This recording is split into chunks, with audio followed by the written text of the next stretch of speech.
About a week ago, TRex vs. K-Shine was released and is now a part of battle rap history. But what is the history of this battle? Let's take a look at it. For those of you tuning in for the first time, my name is Minnesota Luke. I'm a big fan of battle rap, and I'm also really obsessed with statistics and history of battle rap. Today we talk about the battle between TRex and K-Shine, two former friends. And we also talk about their respective crews, NWX and Dot Mob. Speculation for this battle has been going on for a long time, and the reason for this is that people love to see former friends become enemies and see that play out on camera. It's very dramatic. For a full history of the battle, we're going to have to focus on the two crews that are involved, Dot Mob and NWX, and also focus on the relationships that were built through those systems. Let's start with Dot Mob. Dot Mob is a rap collective based out of Harlem, and it was started by TRex and Murda Mook at the age of 13. Dot Mob, unlike many groups that are in battle rap and involved in battle rap, is not a battle rap group, and that's a common misconception. In fact, the vast majority of Dot Mob doesn't even battle themselves. Original members of Dot Mob include TRex, Murda Mook, Dutch Brown, and Nemesis. Sometime after the formation of Dot Mob, K-Shine joined the group. TRex and K-Shine knew each other for years and years back. Apparently, TRex has known K-Shine since he's been about 9 years old. So the relationship between TRex and K-Shine was very strong. And K-Shine, along with TRex, really held down Dot Mob during the early era of YouTube battle rap, because Murda Mook was mostly gone during this time. Dot Mob would expand to include more members. In early 2011, Dan Bars, but more importantly for this video, Tay Rock would join Dot Mob, and that was ironically right after he had battled K-Shine, who was a Dot Mob member at the time.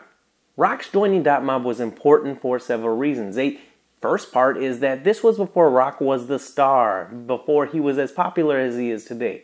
So a Maryland battle rapper joining a New York City crew was very beneficial for him. Conversely, Rock really started to climb as a lot of the other Dots weren't doing so good, or Dot Mob as a whole wasn't doing so good. So as TRex kind of made his decline, Tay Rock started getting more and more popular. So this was beneficial for Dot Mob, obviously. Lastly, and extremely important to this video, Tay Rock's relationship with fellow member K-Shine would become a point of contention. And more people joined the group. In September 2012, both Real Deal and Daylight joined.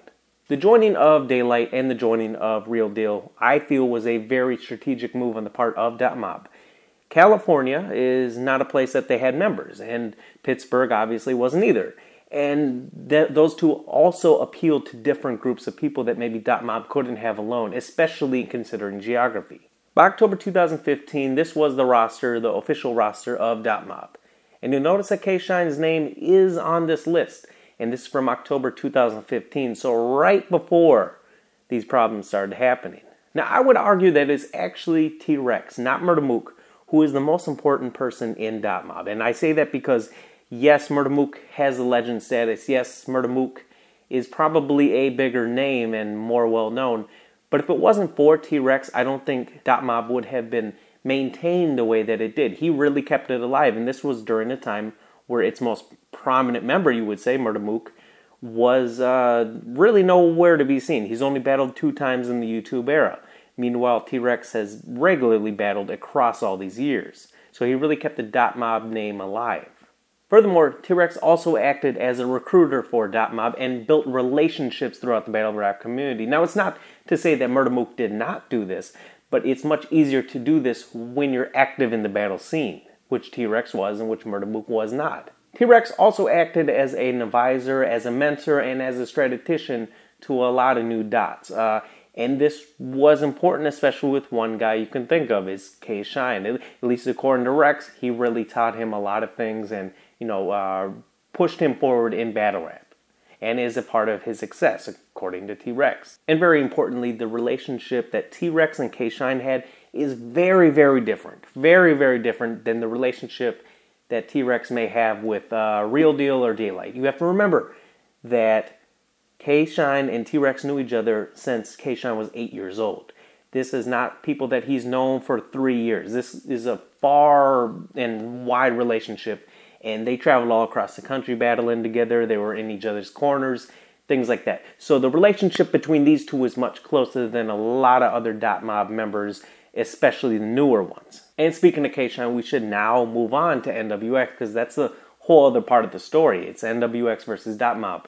that really sparked this. Starting in April 2013, it was actually DNA who started the idea of NWX. All the way back in April 2013. And the idea, and really what DNA was putting forward, was that it was going to be him, Conceited, and Charlie Clips starting a rap supergroup called NWX. This fell through and never really materialized, and also Charlie Clips didn't really seem to want a part of it. In May 2013, DNA announced that K-Shine would be the newest member of NWX.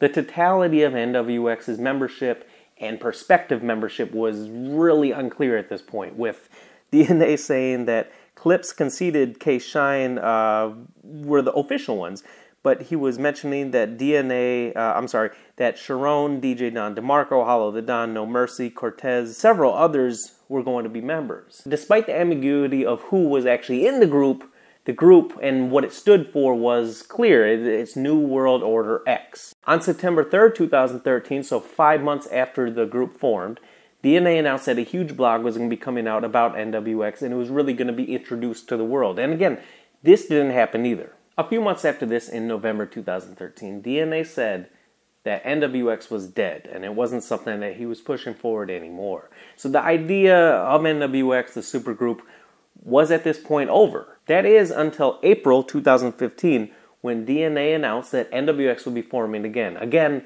with member K-Shine. Now, an important thing happened right with this, and this is when DNA and K-Shine became a 2-1-2 team. And you'll remember that this was for Don't Flop Atlanta. So it was really the formation of them two as a 2-1-2 team that made NWX really restart and become what it is today. It was also later announced that Big T would be joining the group. And Big T's joining was extremely important in my mind. And the reason for this is that Big T is from Chicago. NWX was no longer a New York-centric group. It had a member in the Midwest. And this would be extremely important as K-Shine and DNA would battle in St. Louis, in Chicago, in Milwaukee, and battle in Detroit within the coming years. It also expanded really the appeal of NWX. If you think about presidential candidates, so if you have a guy from New York City running for the president, what do? They put his vice president as somebody from the Midwest so he can have more broad appeal. And that's what I thought that they did here, and it was definitely a strategic move, and it was definitely a purposeful move.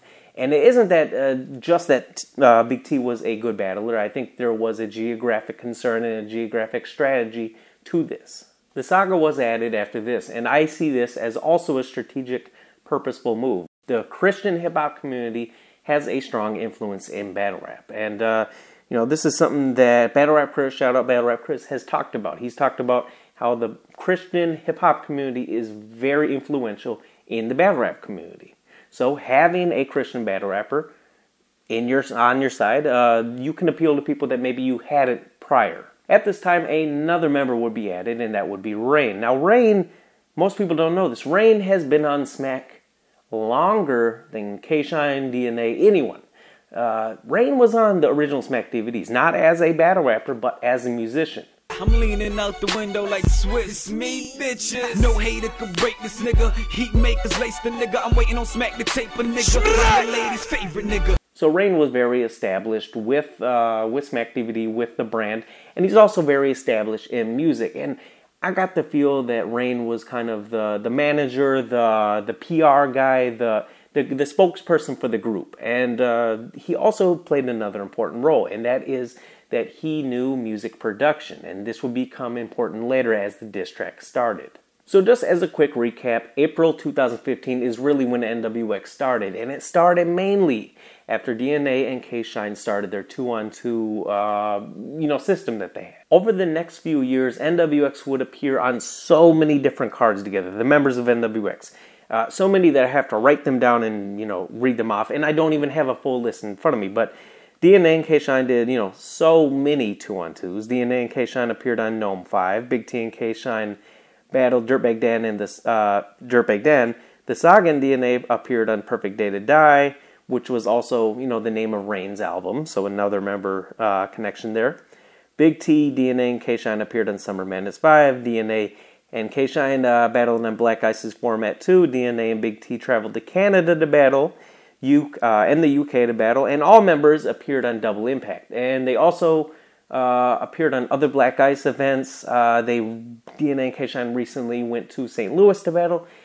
So they've been all around. They went to Holyoke as an entire group, and they all got battles.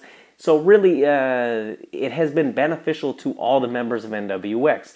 Similar to Dot Mob, I get that feel where it was you push ahead, other people in your group and really make sure they're doing good, and then the expectation is that they do mutually beneficial things for you. And by this point, NWX transitioned from just an idea or even just a group to a brand. People started wearing NWX shirts. People started doing the X. So it was no longer this idea. It wasn't even a simple group. It became a very big thing. And NWX had fans, not the individual rappers. The individual rappers had always had fans, but the group, NWX as a group, began to have fans. They started to sell merchandise. They started to make music. They did things outside of battle rap. They also feuded with other groups, most notably Gun Titles and Writer's Block. However, another group that they beefed with was Dot Mob. At this point, I think it's kind of moot to continue. We kind of know about NWX. We know that T-Top came in, and there's been, a couple of other changes on the NWX's side. But really, this is the story condensed. But what happened with Dot Mob and NWX? What happened with T-Rex and K-Shine?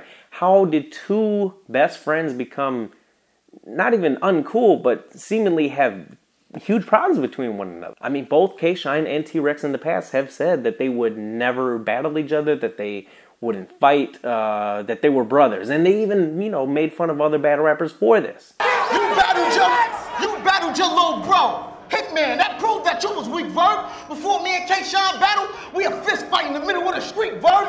Hey, yo, fuck Murda Mook. Fuck T-Rex. Stop it, never, see? Got him. Just because y'all don't see me with my niggas, that don't mean we don't rock together.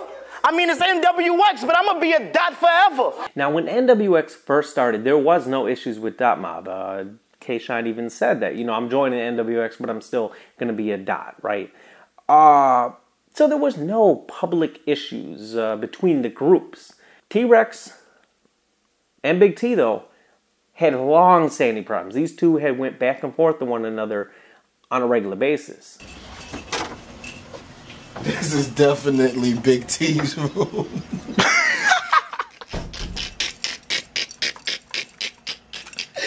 Yo, look at this nigga. Yo, he got a side thing of pickles, man.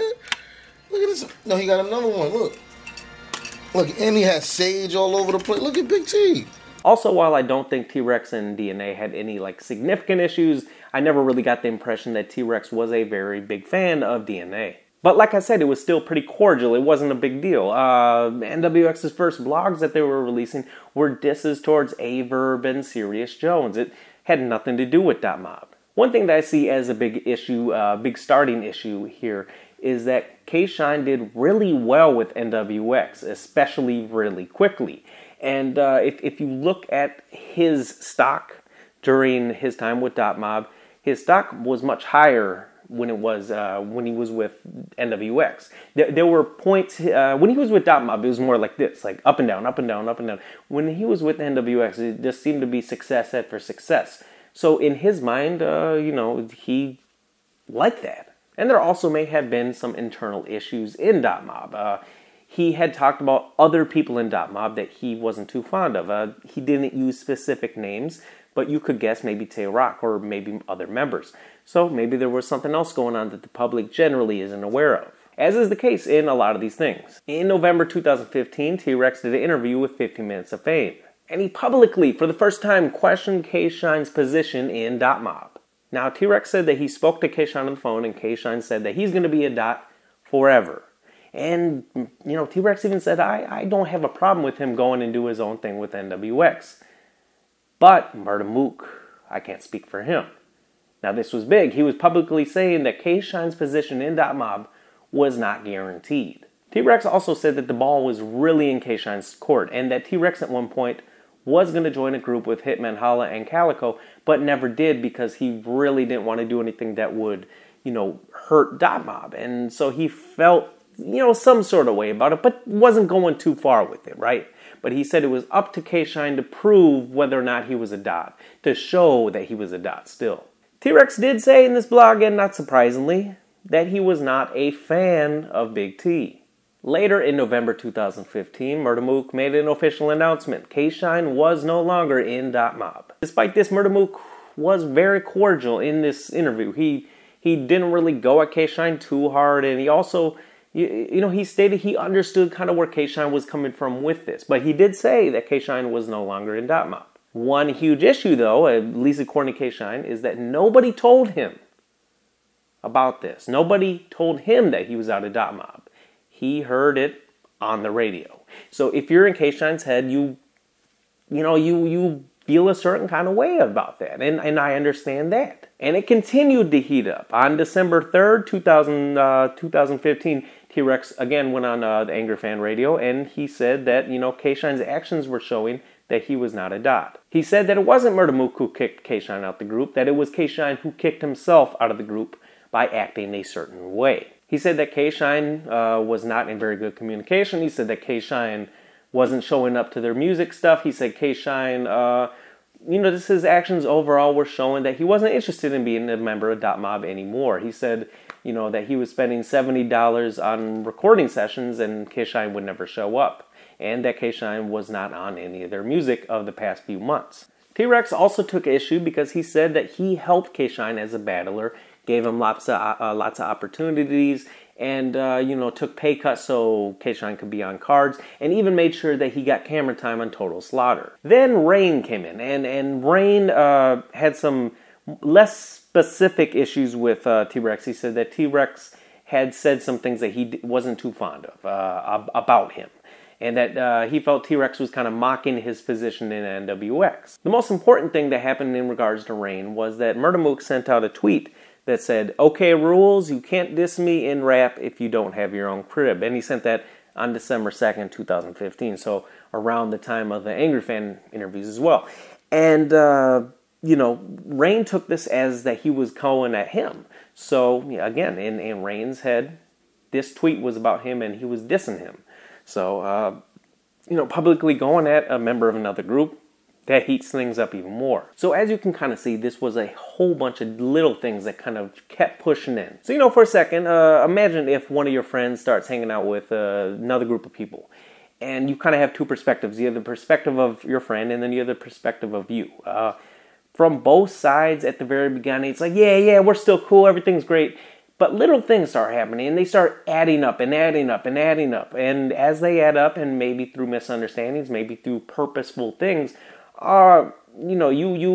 problems arise. And that's really what happened here, was a whole bunch of little things, and some things bigger than others became one big thing. And eventually the diss track started. On December 2nd, 2015, Big T dissed Dot Mob. So that alone was, Big T dissing Dot Mob. So NWX was going officially pretty much at Dot Mob, or at least a member of NWX was. And then K-Shine and Rain came out with the Dot Mob diss in a couple days after that. A couple days after that, TRex came out with the Rain diss. A couple days after that, Rain did a Dot Mob diss. A couple days after that, Tay-Rock dissed K-Shine and Rain. And, there's a whole bunch of other ones. And they just went back and forth, Twitter talk, all this different type of stuff, blogs and, interviews and things like that. So it went from something small, little simmering stuff, to full-blown public disdain for, the other group. Meanwhile, DNA was really keeping a low profile during this time, and he was saying things like, I really want to keep it rap. And he wasn't seemingly saying this because he didn't have issues with TRex personally or anything like that. It was just more like a manner of business. Like, he wanted to make his money, he wanted to battle, and leave it at that. Now, strangely, we didn't actually see the battle between TRex and K-Shine for about a year and a half later, which is kind of weird. I felt like it was overdue. I felt like there was a lot of time in between. It was still great to see the battle. Like, I feel like I would have still wanted to see it. But, it would have made a lot more sense around December 2015, a little bit after that. But as you guys probably know, battle rap is more complicated than just setting up matches and putting them out. A lot of times it takes a lot more work. And there's always things that happen behind the scene. Maybe one of them wanted more money. Maybe one of them didn't want to battle. Maybe one of them, just wanted to do it in a certain league. a lot of different things could have happened. And so, yeah, so we finally did get the battle, and the consensus, at least among fans, is that K-Shine won this battle. And it is kind of too bad that we didn't see the T-Rex that a lot of us know. We saw a little bit of it in the first round, a tiny bit of it in the second round, but we didn't really see the T-Rex that we know. I hope that these two at some point maybe can make amends and, you know, at least be cool, because I really always like seeing them two together. Pause. Not like that, but like I like seeing them two together. I like K-Shine in T-Rex's corner yelling. I like T-Rex doing the same thing for K-Shine. Dot Mob in general, I don't think I never really see K-Shine going back just based on the issues that are still occurring. But you know, it'd be cool for them to maybe have a, you know, reunion of some sort. That'd be cool. Again, guys, make sure you press that subscribe button. It tells me